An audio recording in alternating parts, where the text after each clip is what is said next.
BJP ও CPM এর অশুভ আতাত। এর ফলে 2016 সালের এসএসসি প্যানেলের প্রায় 26,000 শিক্ষক শিক্ষিকার চাকরি বাতিল হয়েছে। এই অভিযোগ তুলে প্রতিবাদ মিছিল করল তৃণমূল যুব কংগ্রেস এবং তৃণমূল ছাত্র পরিষদ।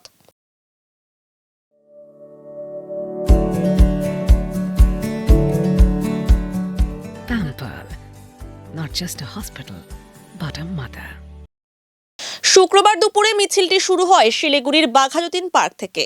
মিছিলে নেতৃত্ব দেন দার্জিলিং জেলা তৃণমূল যুব কংগ্রেসের সভাপতি নির্ণয় রায়। এছাড়াও মিছিলে উপস্থিত ছিলেন শিলিগুড়ির মেয়র গৌতম দেব, ডেপুটি মেয়র রঞ্জন সরকার, দার্জিলিং জেলা তৃণমূল সভানেত্রী পাপিয়া ঘোষ সহ অন্যান্য নেতৃত্বরা।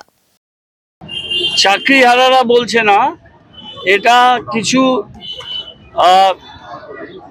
সিপিআইএম বিজেপি তারা মিলে বলছে, যারা বাংলার যে শিক্ষিত যুবক যুবতীরা যারা মেধার ভিত্তিতে চাকরি পেয়েছেন, প্রথম থেকে একটা ষড়যন্ত্র হয়েছে যে ডিস্টেবিলাইজ করে দেওয়া, তাদের চাকরিটাকে নিয়ে এমনভাবে রিপ্রেজেন্ট করা হয়েছে যাতে তাদের চাকরি না থাকে। এবং মাননীয় মুখ্যমন্ত্রী বলেছেন যে আমাদের বাংলার মেধা, বাংলার এই শিক্ষিত যুবক যুবতী তাদের যে স্বার্থ, সেটা রাজ্য সরকার আইনের প্রবিধান মেনে অনারেবল সুপ্রিম কোর্টকে মান্যতা দিয়েই আইনি পথেই তার মোকাবিলা করবেন।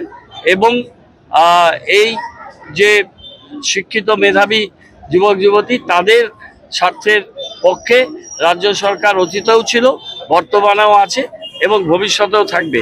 এবং যারা ষড়যন্ত্র করেছেন এই সরকারকে বিব্রত করে অসুবিধায় ফেলার জন্যে, এই এতগুলো হাজার হাজার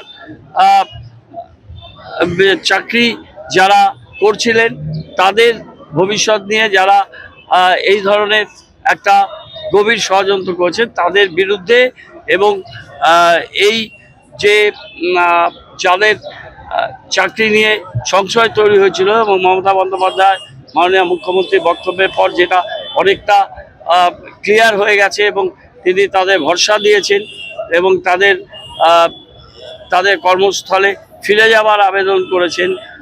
মাননীয় শিক্ষামন্ত্রী তিনি বারে বারে তাদের সাথে মিটিং করছেন। আমরা তাদের প্রতি সহমর্মিতা জানানোর জন্যই রাস্তায় আছি। আজকের এই বিষয়ে মমতা বন্দ্যোপাধ্যায়, অভিষেক বন্দ্যোপাধ্যায়ের নির্দেশে গত 9 তারিখই পশ্চিমবঙ্গ তৃণমূল যুব কংগ্রেস এবং পশ্চিমবঙ্গ তৃণমূল ছাত্র পরিষদের পক্ষ থেকে এক মহামিছিল কলকাতায় হয়েছে এবং দলের নেত্রী নির্দেশ দিয়েছিলেন যে আগামী 11 তারিখ আজকের দিনটাতে বলেছিলেন যে প্রত্যেকটা ব্লকে ব্লকে তৃণমূল ছাত্র যুবদের মিছিল করতে। তো শিলিগুড়িতে 10টা সাংগঠনিক ব্লক আছে, 7টা ব্লক গ্রামে, 3টে ব্লক শহরের মধ্যে, 7টা ব্লকের মিছিল অলরেডি শুরু হয়েছে। এবং শিলিগুড়ির 1, 2, 3 এই 3টে ব্লককে একসাথে করে যে একটা নোংরা চক্রান্ত করে যেভাবে 26-27 হাজার প্রায় সরকারি শিক্ষক তাদের চাকরিগুলোকে যেভাবে নষ্ট করে দেওয়া হয়েছে, চেষ্টা চালানো হচ্ছে, তারই প্রতিবাদে যে এই সিপিএম বা এই বিজেপি এরা মানুষের কাজে লাগে না, এরা মানুষের ক্ষতি সবসময় চায়। মানুষ কী করে মানুষের ক্ষতি করা যাবে, পশ্চিমবঙ্গের শিক্ষা ব্যবস্থাকে ভেঙে দেওয়া যাবে, সেই চক্রান্ত এরা করতে সচেষ্ট হয়েছে। তারই প্রতিবাদে আজকে সমস্ত ছাত্র যুবদের পক্ষ থেকে আমাদের এই প্রতিবাদ মিছিল। এবং প্রতিবাদ মিছিল থেকে একটাই আওয়াজ উঠবে যে তোমরা এমনিতেই নিঃশেষ হয়ে গেছো, সিপিএম শূন্যে পরিণত হয়েছে, সিপিএমের সঙ্গী বিজেপিও এখন আর লোক খুঁজে পাচ্ছে না, কালে কালে তারাও শূন্যতে পরিণত হবে। তার আগে রাজ্যকে বদনাম করার যে চক্র, তার বিরুদ্ধে আজকে শিলিগুড়ি শহরের প্রত্যেক ছাত্র যুবরা